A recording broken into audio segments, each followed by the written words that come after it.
Hello everyone. आज की इस वीडियो में आप सभी का बहुत बहुत वेलकम है।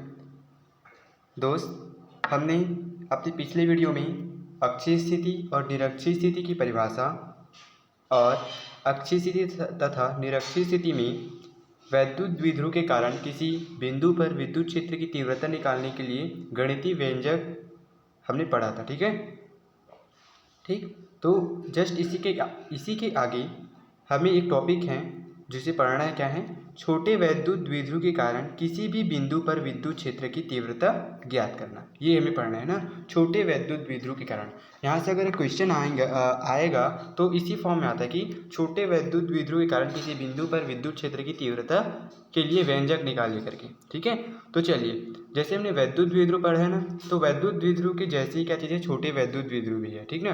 तो चलिए इसको समझने के लिए हम क्या करते हैं, सबसे पहले फिगर को समझते हैं कि क्या कैसे बनता है इसका फिगर और उसको कैसे हमें समझना है। ठीक है, तो चलिए हम सबसे पहले तो डायग्राम को देख लेते हैं। डायग्राम को अच्छे से समझते हैं। डायग्राम अगर अच्छे से आपको क्लियर हो जाएगा तो आधा जो फंडामेंटल है ना आपका कंप्लीट हो जाएगा। ठीक ना। जब सबसे पहले तो आपका बेसिक कंप्लीट होना चाहिए, मतलब क्या चीज़ है, उसका डायग्राम जो बन रहा है ना वो चीज़ें आपको क्या होना चाहिए, क्लियर होना चाहिए। ओके, चलिए तो यहाँ पर देखते हैं क्या चीज़ है।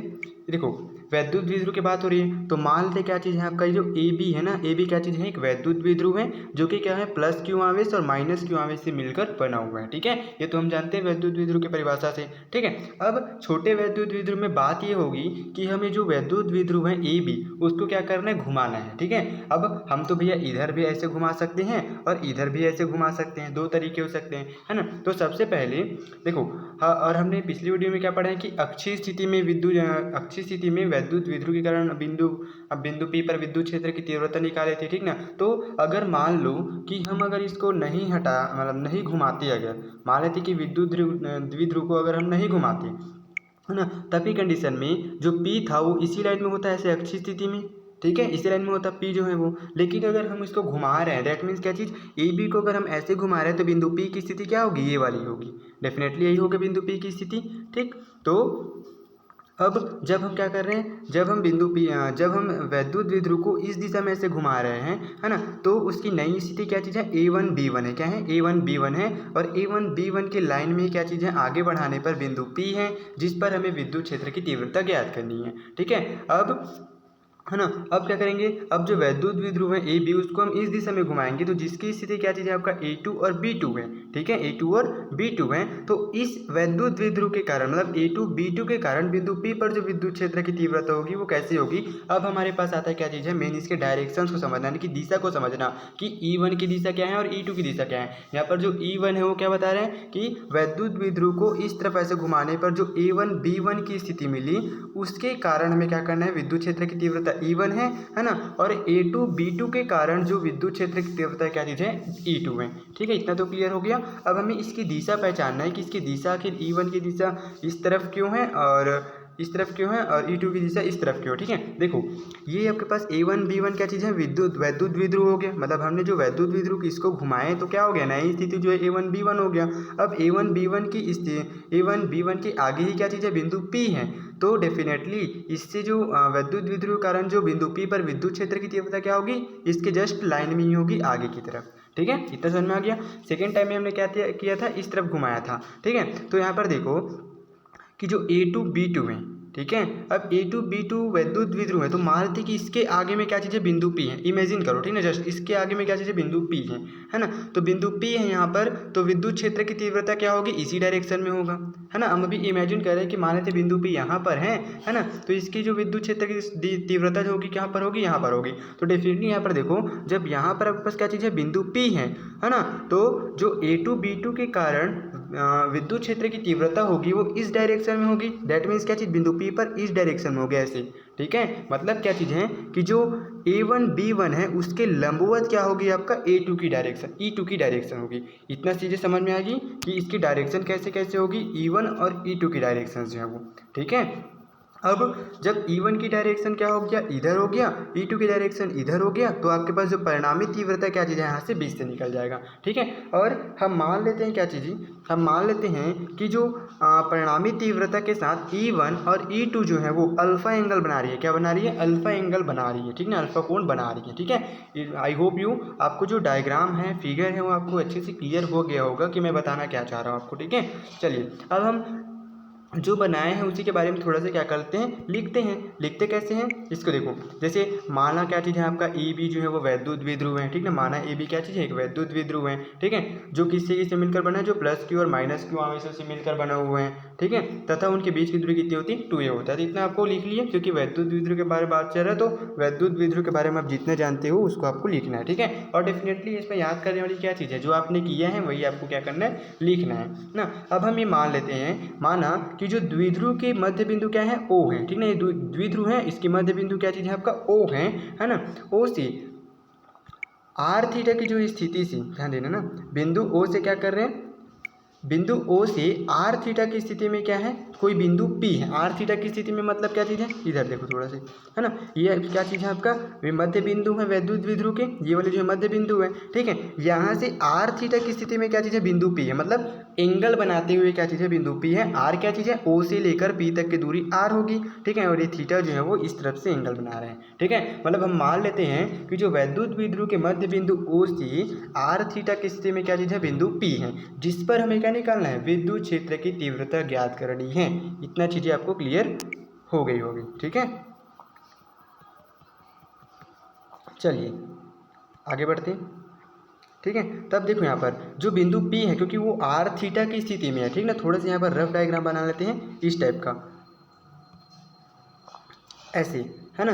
तो कोई भी, जैसे आप यहाँ पर मान लो क्या चीज़, बिंदु P है, ये एक्स एक्सिस है और क्या चीज़ है आपका, वाई एक्सिस है। तो जब कोई भी बिंदु P जो जैसे कि है वो अगर आर थीटा की स्थिति में है, तब हम उसको दो समकोणिक घटकों में विभाजित कर सकते हैं, है ना। एक समकोणिक घटक होगा एक्स डायरेक्शन में, और दूसरी जो होगी क्या होगी, वाई डायरेक्शन में। तो सेम हमें क्या करना है, वहाँ पर भी बिंदु P जो है उसको हम क्या करेंगे, वियोजित कर सकते हैं दो समकोणिक घटक में। ठीक ना, देख अब बिंदु P को दो समकोणिक घटकों में क्या कर सकते हैं, वियोजित किया जा सकता है। ठीक है, ये जो लाइन है बिंदु P, सदिश P की जो दिशा है वो ए बी के अनुदिश होगी। वो कब की कंडीशन में होगी, जब हम वैद्युत द्विध्रुव को नहीं घुमाए रहेंगे तब की कंडीशन में, कि ए बी है ये आपका, ये बी है और ये है ना। तो इसी के डायरेक्शन में क्या होगा आपका, बिंदु P है मान लो, है ना। तो इसकी जो डायरेक्शन होगी, P की दिशा क्या होगी आपका, ए बी, सॉरी यहाँ पर ए है और ये आपका बी है मान लो, तो इसकी डायरेक्शन क्या होगी, बिंदु P की जो डायरेक्शन होगी क्या होगी आपका, ए बी होगी, अगर हम नहीं घुमाए हैं तब की कंडीशन में। लेकिन हम घुमा दिए हैं, है ना, मतलब आर थीटा एंगल से क्या हो गया, घूम गया है ना।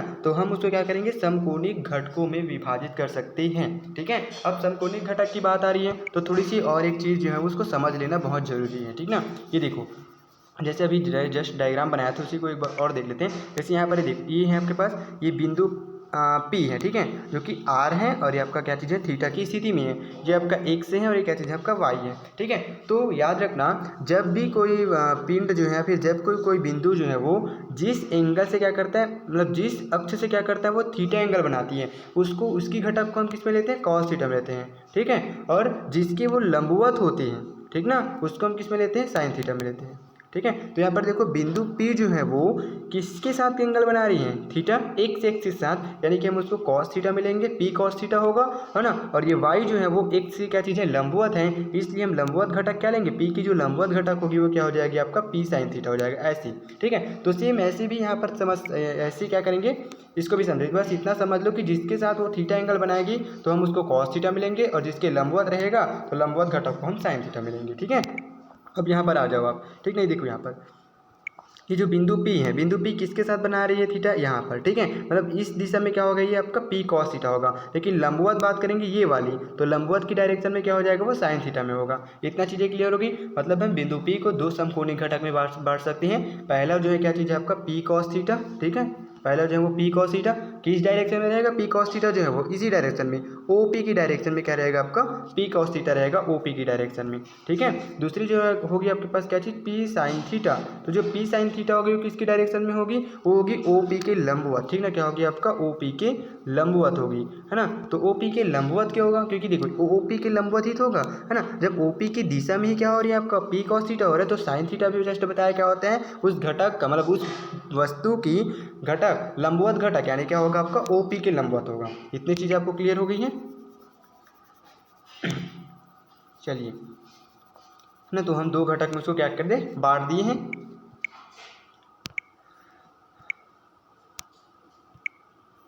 चलिए, है ना, तो हम दो घटक में इसको जब बांटेंगे तो इस तरह का हो गया। पहला हो गया क्या चीज़ आपका, पी कॉस थीटा, जो कि क्या चीज़ है, ओपी के अनुदिश, ये ओपी के अनुदिश। ठीक है, दूसरा हो गया पी साइन थीटा, जो कि क्या चीज़ है आपका, ओपी के लंबवत डायरेक्शन, मतलब इस डायरेक्शन में। इतना चीज़ें आपको क्लियर हो गई है, हमने पी कॉस थीटा बांट लिया और क्या चीज़ है आपका, पी साइन थीटा बांट लिया। ठीक है, अब थोड़ी सी समझने वाली चीज़ है, उसको हम फिर से और क्या करेंगे, डायग्राम में अच्छे से समझेंगे। ठीक है, 1 मिनट बस, ठीक, 1 सेकेंड। चलो यहाँ पर आ जाओ,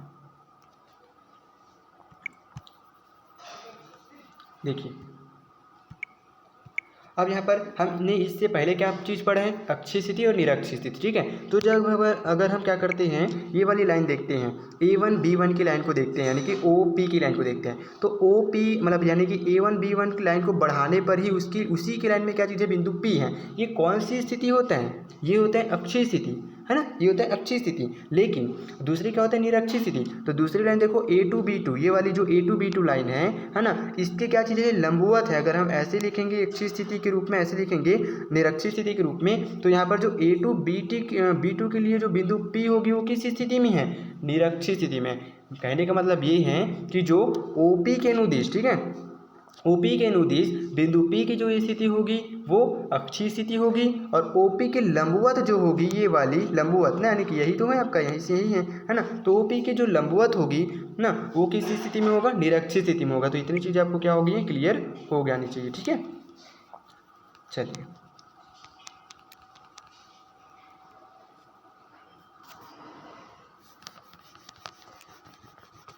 चलिए ना आगे बढ़ते हैं।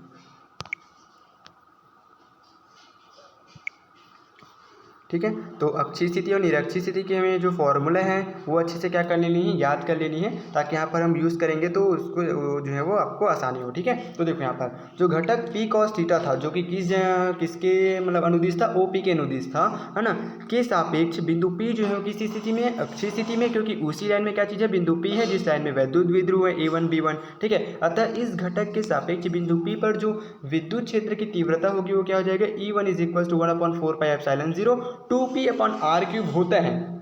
अक्षीय स्थिति में क्या होता है, 2p/r³ होता है। तो हम उसमें क्या लिखेंगे, कॉस थीटा लिखेंगे। क्यों, क्योंकि p कॉस थीटा के सापेक्ष बिंदु p जो है वो अक्षीय स्थिति में है। ठीक, वैसे ही सेम क्या चीज़ है, घटक जो p साइन थीटा है, ठीक ना, घटक क्या चीज़ है आपका, p साइन थीटा के सापेक्ष, यानी कि क्या चीज़ है आपका, OP के लंबवत। ये आपका OP है, OP के लंबवत। ठीक है, तो के सापेक्ष क्या होगी, बिंदु P जो है वो निरक्षीय स्थिति में है। तो निरक्षीय स्थिति में इसका मतलब क्या चीज़ है ना, अतः इस घटक के सापेक्ष बिंदु P पर जो विद्युत क्षेत्र की तीव्रता होगी वो क्या हो जाएगा आपका, 1/4πε0 p/r³ होता है। क्या होता है, p/r³ है, ये r³ है ना, ये आपका r³ होता है। लेकिन आप p की जगह क्या लिखेंगे, p साइन थीटा लिखेंगे। क्यों, क्योंकि हम p साइन थीटा के सापेक्ष बिंदु P जो है वो निरक्षीय स्थिति में कह रहे हैं, इसलिए। ठीक है, चलिए अब इतना तो चीज़ें कि आपको क्लियर हो गई। समीकरण 1 और समीकरण 2 जो है वो E1 और E2 जो आपको क्या हो गया, क्लियर हो गया। ठीक है, अब हमें इसकी क्या निकालने, परिणामी तीव्रता निकालने, क्या निकालने, परिणामी तीव्रता निकालनी है। तो चूंकि यहाँ पर देखो, चूंकि E1 और E2 जो है, E1 और E2 क्या है आपका, परस्पर लंबवत है, हम देख चुके हैं, है ना। एक डायरेक्शन E1 जो है वो इधर जा रहा था, और दूसरी डायरेक्शन जो है क्या चीज़ है आपका, E2 जो है वो इस तरफ था। मतलब क्या चीज़ है, दोनों एक दूसरे से कैसे हैं, लंबवत है, और बीच में क्या है आपका, परिणामी तीव्रता है। ठीक है, तो जब दोनों एक दूसरे कैसे होते हैं, लंबवत होते हैं, तो जो परिणामी तीव्रता होती है वो क्या होती है, E = √of E1² + E2²। ये होता है, आपको थोड़ा सा क्या करना है, इसको याद रखना है। ठीक ना, कि जब क्या होता है आपका E1 और E2 दोनों कैसे होते हैं, लंबवत होती है ना, तब जब परिणामी तीव्रता हम कैसे निकालते हैं, तो E = √of E1², है ना, प्लस E2², ये होता है। ठीक है, इतना चीज़ें आपको क्लियर हो गई हैं। ठीक, अब जो हमने E1 और E2 की वैल्यूज़ निकाला है ना, उसी को हम क्या कर देंगे, यहाँ पर रख देंगे, सब्सटीट्यूट कर देंगे। राइट, आई बात समझ में। ठीक है, चलिए यहाँ पर देखो E1 की वैल्यू हमने समीकरण 1 से देखा था कि 1/4πε0 2p cos theta upon r cube, क्योंकि स्क्वायर है तो पूरे टर्म का क्या हो गया आपका स्क्वायर हो गया पूरे का, ठीक है। सेम E2 क्या चीज़ है आपका 1/4πε0 dot p sin theta upon r cube पूरे का क्या हो गया होल स्क्वायर हो गया, है ना। अब हम नेक्स्ट चीज पे क्या करेंगे, जो पूरे का होल स्क्वायर है ना उसको दोनों का स्क्वायर में हम क्या कर देंगे तोड़ देंगे। दैट मीन्स क्या होगा 1/4πε0 का square 2p cos theta upon r cube का स्क्वायर प्लस 1/4πε0 का square dot p sin theta upon r cube का स्क्वायर, ठीक है। अब हम क्या करेंगे इस वाले टर्म में और इस वाले टर्म में जो कॉमन है उसको क्या करेंगे कॉमन निकालेंगे, है ना। उसके बाद जो उस स्क्वायर में रहेगा उसको क्या करेंगे रूट से बाहर निकालते हैं, ठीक है। चलिए तो नेक्स्ट स्टेप यही है। देखो दोनों में क्या क्या चीज़ कॉमन है, 1/4πε0 का होल स्क्वायर इसमें भी है और इसमें भी है, दोनों में है ना। दोनों में देखो r क्यूब है, r क्यूब का होल स्क्वायर, ठीक है। दोनों में r क्यूब का होल स्क्वायर है। आई बात समझ में। देखो इसमें भी क्या चीज़ है आपका p का स्क्वायर है और इसमें भी क्या चीज़ है p का स्क्वायर है, ठीक। तो हम इतनी चीज़ें क्या कर सकते हैं कॉमन निकाल सकते हैं, ओके। तो मतलब हम क्या क्या कॉमन निकाल रहे हैं इसको थोड़ा सा देख लेते हैं। हम ये कॉमन निकाल रहे हैं पूरा, है ना, और हम क्या निकाल रहे हैं r क्यूब का स्क्वायर निकाल रहे हैं और यहाँ पर p को निकाल रहे हैं, ठीक है, p को निकाल रहे हैं, ठीक। तो हमने पूरा निकाल लिया 1/4πε0 का square dot p upon r cube का होल स्क्वायर, सबको क्या कर लिया हमने दोनों से कॉमन निकाल लिया। तो इसके पास क्या बचा, है ना। जब हम इसको इससे यहाँ से क्या करें कॉमन निकाल लिए 1/4πε0 और r क्यूब भी निकल गया और p भी निकल गया, तो क्या बचा 2 cos थीटा का होल स्क्वायर बच गया। और इसके पास क्या बचा ये वाला टर्म निकल गया है, r क्यूब वाला टर्म निकल गया है और p भी टर्म निकल गया है। तो आपके पास बच गया सिर्फ क्या चीज़ sine square theta. I hope you आपको ये समझ में आ रहा होगा, ठीक है। अब क्योंकि देखो ये जो है आपके पास क्या चीज़ है, ये दोनों टर्म कैसे हैं स्क्वायर में है, तो स्क्वायर में मतलब क्या कर सकते हैं इसको हम रूट से बाहर कर सकते हैं, यानी कि ये वाला टर्म और ये वाला टर्म क्या होगा रूट से बाहर हो जाएगा, ठीक है। चलिए ठीक ये वाला, तो यहाँ से हमने क्या किया इसको रूट से बाहर कर दिया और अंदर में जो 2 cos थीटा का होल स्क्वायर था वो क्या हो जाएगा आपका 4 cos स्क्वायर थीटा हो जाएगा प्लस साइन स्क्वायर थीटा का साइन स्क्वायर थीटा, ठीक है। अब यहाँ पर देखो ये तो सेम ही है, p हो गया ऊपर से ये वाला p हो गया और ये p अपन क्या हो गया आपका 4πε0 और ये आपका r क्यूब का r क्यूब हो गया, ठीक है। अब ये जो है देखो यहाँ पर हम ये 4 cos स्क्वायर थीटा को क्या लिख सकते हैं 3 cos square theta plus cos square theta, दोनों को ऐड करेंगे तो क्या होगा 4 cos स्क्वायर थीटा ही होगा, तो कोई इसमें कोई चेंजेस तो नहीं होगा, ठीक ना। प्लस क्या है आपके पास साइन स्क्वायर थीटा, तो साइन स्क्वायर थीटा, ठीक है। अब हम सर्व समीकरण से हम क्या जानते हैं कि sign square theta plus cos square theta that means कितना होता है 1 होते हैं, ठीक है। तो बस उसका फॉर्मूला हम क्या कर देंगे यहाँ पर अप्लाई कर देंगे, ओके। देखो हो गया, तो sign square theta plus cos square theta dash means हमने क्या लिख दिया 1 लिख दिया, बाकी सब आपका क्या चीज़ है एज इट इज़ है, ओके। तो हमें ये समीकरण जो 3 है वो आपका मिल गया, ठीक है। ये आपका समीकरण 3 जो है आपका मिल गया, ठीक। तो यही जो है क्या चीज़ है आपका छोटे वैद्युत द्विध्रुवीकरण किसी बिंदु पर विद्युत क्षेत्र की तीव्रता है। आई बस समझ में, यही है, ठीक। अब यदि हम मान लेते हैं क्या चीज़ है इतना तो हो गया आपका, ठीक है। अब यदि हमने अभी पढ़ा था ना कि E1 और E2 का जो परिणामी है अगर E के साथ अल्फा एंगल बनाती है, E है ना यहाँ पर, ये आपका E1 नहीं है आपका, ये क्या चीज़ है सिर्फ E है ना, ये 1 गलत है, ठीक है। आपका ये E बस है ना। यदि E1 और E2 जो है वो परिणामी E के साथ अगर कितना एंगल बना रही है अल्फा एंगल बना रही है, हमने जैसे डायग्राम में देखा था ना कैसे आया था आपके ऐसे, ये E1 की डायरेक्शन इधर था, E2 की डायरेक्शन इधर था और ये क्या था आपका परिणामी था, तो दोनों अगर माना थी क्या चीज़ अल्फा एंगल बना रही है इस E के साथ, ठीक ना। तो हम क्या जानते हैं टेन अल्फा, ठीक। ये आपका E1 है और ये आपका क्या चीज़ है E2 है, ठीक है, क्योंकि ये तो लंबवत है ना। तो टेन अल्फा टेन थीटा का फॉर्मूला क्या होता है लंब बटे आधार, तो ये लंब है यानी कि E2 और आधार क्या चीज़ है आपका E1, तो definitely ten alpha is equal से क्या होगा E2 अपॉन E1 होगा, ठीक है। चलिए तो ten alpha is equal to क्या हो गया E2 अपॉन E1। अब हमने E2 और E1 तो पहले ही निकाल लिया था, ठीक ना। E1 क्या चीज़ है आपका अक्षीय स्थिति वाला था और E2 क्या चीज़ है आपका निरक्षीय स्थिति वाला है, ठीक ना। तो दोनों की हमने जो ये समीकरण आपका जो निकाले थे ना शुरू वाला वही है ना, E1 और E2 के वैल्यू में क्या करना है यहाँ पर रख देना है, ठीक है, ठीक है। तो E2 की वैल्यू हमने क्या निकाला था ये, ठीक है 1/4πε0 p sin theta upon r cube, ये कौन सी स्थिति था निरक्षीय स्थिति था, निरक्षीय स्थिति, ठीक ना। दूसरा ये नीचे है आपका क्या चीज़ E1 वो कौन सी स्थिति है अक्षीय स्थिति है, ठीक है, ये अक्षीय स्थिति है।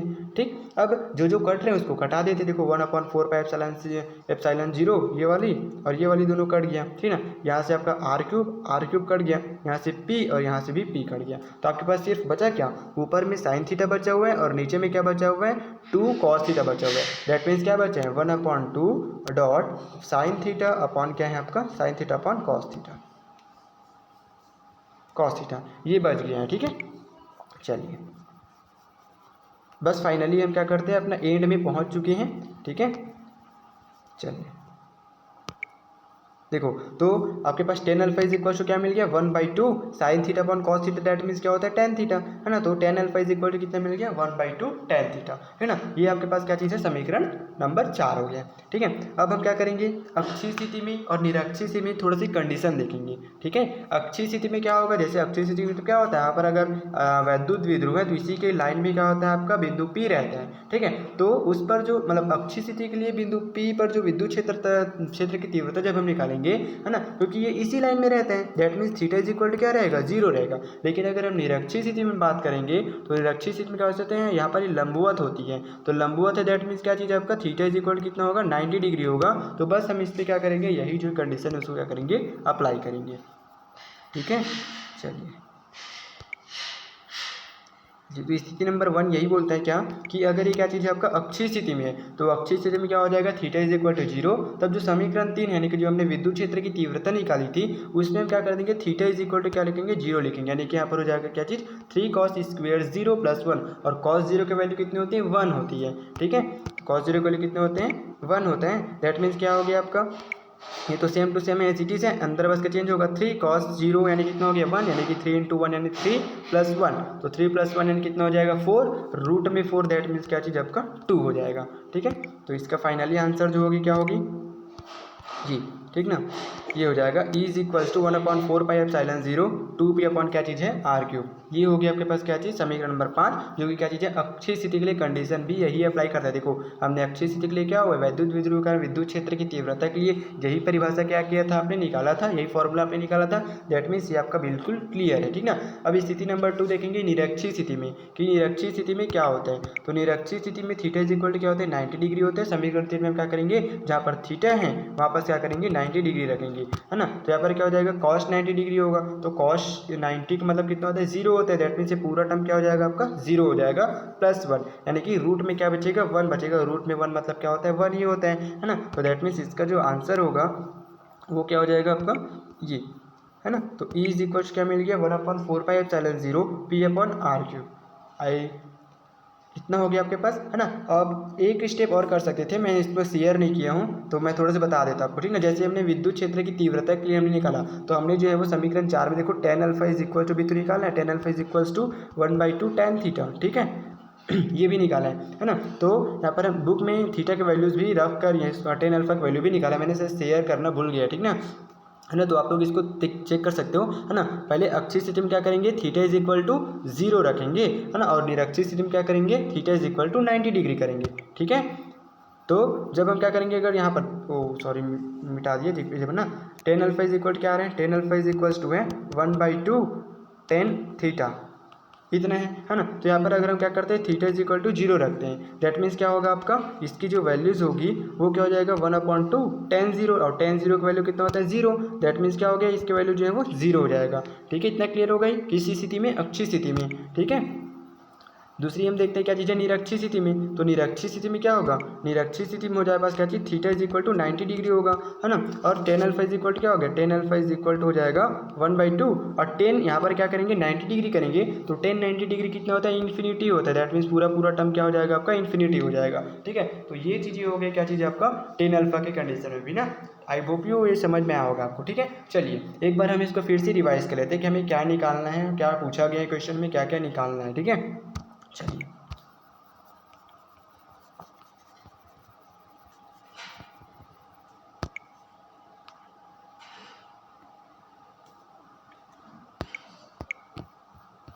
चलिए एक बार इसको क्या करते हैं, तुरंत एक बार और रिवाइज कर लेते हैं, जिससे आपको और अच्छे से क्या हो जाएगा, वो क्लियर हो जाएगा। ठीक है, देखो हमने सबसे पहले क्या किया, छोटे वैद्युत द्विध्रुव था, नाम क्या है, छोटे वैद्युत द्विध्रुव। तो छोटे वैद्युत द्विध्रुव जब भी पूछेगा तो आपके माइंड में तुरंत क्लिक करना चाहिए कि हमें इसको क्या करना है, घुमाना है, ठीक है। घुमाने की स्थिति आपके पास बताना है, ठीक है। तो सबसे पहले आपको इसके बारे में थोड़ा सा लिखना है ये सब चीज़ों को, ठीक है। उसके बाद आपको क्या निकालना है, अक्षीय स्थिति में ये वाली जो लाइन है क्या चीज़ है, आपको अक्षीय स्थिति में जा रही है, और इसके सापेक्ष जो बिंदु P है वहाँ पर जो विद्युत क्षेत्र की तीव्रता निकालेंगे वो निरक्षीय स्थिति में जाएगा, ठीक है। और उससे पहले हम क्या करेंगे, जो बिंदु P है उसको दो भागों में क्या करेंगे, विभाजित करेंगे, तो समकोणिक घटकों में विभाजित करेंगे, ओके। तो सबसे पहले हमने क्या किया, बिंदु P को दो समकोणिक घटक में विभाजित किया। उसके बाद हमने देखा कि जो एक जो घटक है वो अक्षीय स्थिति में है और दूसरे घटक जो है वो निरक्षीय स्थिति में है। देन हम फॉर्मूला से क्या कर लिए, E1 निकाल लिया और E2 भी निकाल लिया, ठीक है। हमने फॉर्मूला से क्या किया, E1 और E2 को निकाल लिया। अब हमें परिणामी तीव्रता निकालनी है, चूँकि E1 और E2 दोनों क्या चाहिए, लंबवत है, तो परिणामी तीव्रता कैसे निकलती है, वो इससे निकलती है, E इज इक्वल्स टू क्या रहेगा, under the root of E1 square plus E2 square, ठीक है। इससे यहाँ पर हमें E1 और E2 के वैल्यूज़ को पुटअप करनी है ना। जो चीज़ें कॉमन है उसको क्या करनी है, हमें कॉमन निकालने हैं, और जो रूट के अंदर में स्क्वायर में आ रहा है, जैसे यहाँ पर आपका स्क्वायर में आ रहा था, उसको हम क्या करेंगे, बाहर निकाल देंगे रूट से, ठीक है। और जो फिर अंदर में बचेगा उसको एज इट इज़ रहने देंगे, ठीक है। तो ये हो गया। अब यहाँ पर जब 4 cos स्क्वायर थीटा है, क्योंकि हम sign square theta plus cos square theta that means 1 होता है, तो इसको क्या करेंगे, थोड़ा से तोड़ देंगे 3 cos square theta plus cos square theta में, ओके, है ना। तो यहाँ से आपका cos square theta plus sign square theta that means क्या हो गया, 1 हो गया। यानी कि आपका जो विद्युत क्षेत्र की तीव्रता है वो क्या हो गया, आपका विद्युत क्षेत्र की तीव्रता E इज इक्वल्स टू आपका ये मिल गया यहाँ पर, ठीक है, ये आपका मिल गया, ठीक। अब E निकाल लिए, तो हम देखें कि E1 और E2 जो है क्या चीज़ करेगा, परिणामी तीव्रता I के साथ अल्फा एंगल बना रही है, तो हम tan अल्फा की परिभाषा से क्या कर सकते हैं, E2 अपॉन E1 कर सकते हैं। और यहाँ पर E2 और E1 के वैल्यूज़ को रख कर जो कट रहे हैं उसको क्या करते हैं, कटाते हैं, है ना, और जो बचा उसको लिख देते हैं। तो tan alpha is equals to हमें क्या मिला, 1/2 tan थीटा मिला, ठीक है। अब फिर नेक्स्ट स्टेप में हम क्या करेंगे कि जो अक्षीय स्थिति और निरक्षीय स्थिति है उसको देखेंगे। तो अक्षीय स्थिति में क्या होगा, थीटा इज इक्वल्स टू 0 होगा, ठीक है। और निरक्षीय स्थिति में क्या होगा, theta is equals to 90 degree होगा। यहाँ पर हम विद्युत क्षेत्र की तीव्रता निकाल लिए। इसी के जस्ट अब आगे क्या करते हैं, अक्षीय स्थिति में हम tan अल्फा की वैल्यू निकालते हैं, ठीक है। मैंने इसको शेयर करना भूल गए हैं, तो मैं समझा दें, आपको समझ में आ गया होगा, ठीक है। चलिए उसके बाद क्या करेंगे, निरक्षीय स्थिति में निकालेंगे। निरक्षीय स्थिति में क्या होगा, आपका theta is equals to 90 degree होगा, है ना। उसमें हम E की वैल्यू निकालेंगे और tan अल्फा की वैल्यू निकाल देंगे, ठीक है। आई होप ये जो लेक्चर्स हैं, ये जो वीडियो हैं, आपको समझ में आया होगा, ठीक है, ठीक है। तो चलिए आज की जो वीडियो है उसको यहीं पर क्लोज करते हैं, फिर मिलेंगे अगली वीडियो में, तब तक के लिए धन्यवाद।